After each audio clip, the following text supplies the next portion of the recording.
औज़ुबिल्लाहि मिनश्शैतानिर्रजीम बिस्मिल्लाहिर्रहमानिर्रहीम। दोस्तों, मैं एक बार फिर आपकी खिदमत में हाजिर हो गया हूँ।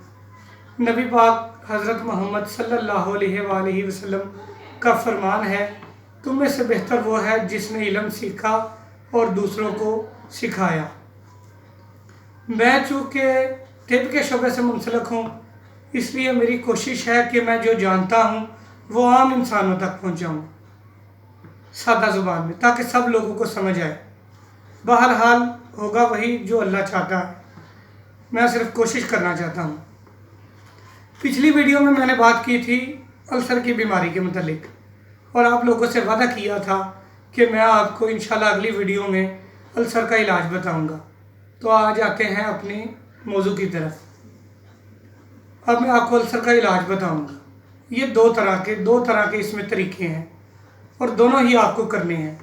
नंबर एक, कुछ दवाइयाँ बताऊंगा, उनका आपको सफ़ूफ बनाना है, और कुछ और चीज़ें बताऊंगा, वो आप खीर बनाएंगे उनकी। पहले सफ़ूफ के बारे में बताता हूँ।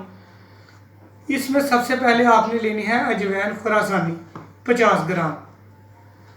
दूसरे नंबर पर आपने लेनी है तेज़पात, जिसे पंजाबी में तेज़ पत्थर भी कहते हैं, ये भी 50 ग्राम लेने हैं।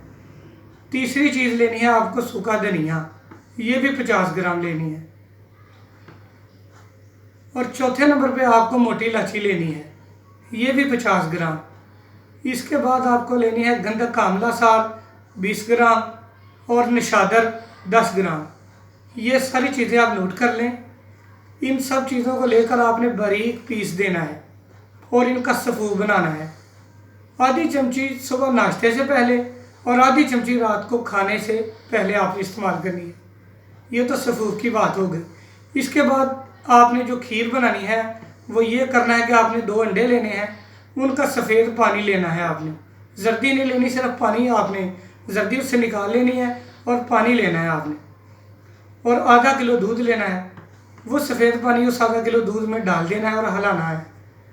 उसके बाद आपने साबूदाना 3 चम्मच आपने उस दूध में डाल देने हैं और उसे पकाना है हल्की आंच पर।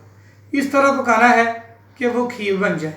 काफ़ी देर तक आप हल्की आंच पर पकाएंगे तो वो खीर बन जाएगी। उस खीर को आप रात को रख दें और सुबह इस्तेमाल करें नाश्ते के तौर पर। पहले वो सफ़ूफ इस्तेमाल करें, उसके कुछ देर बाद आप वो खीर इस्तेमाल करें।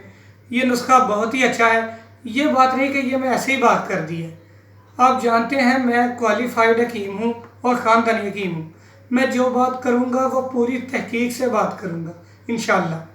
आप इसे नुस्खे को इस्तेमाल करें, इससे बहुत जल्द आपको फ़ायदा होगा और चंद दिनों के इस्तेमाल से ही इंशाअल्लाह अल्सर रफ़ा हो जाएगा। दुआओं में याद रखिएगा। जज़ाकल्लाह।